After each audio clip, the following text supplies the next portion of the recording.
I'm going to encourage you guys, okay, today at least for the next hour and a half or so, to think like a scientist. First, we're going to talk about the concept of lifespan, health span. You know, maybe you've heard those terms. We'll explain it a bit.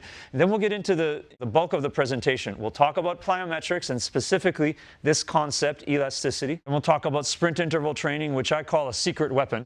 Finally, heavy strength training, okay, which might just be overall the best form of prevention. And when I say prevention, I'm talking prevention of chronic disease.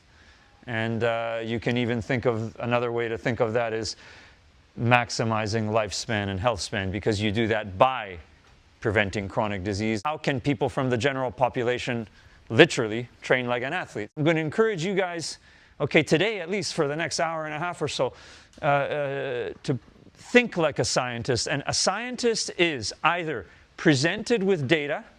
Okay, you read something, you see a graph, you see an Instagram post, whatever it is, or you collect your own data.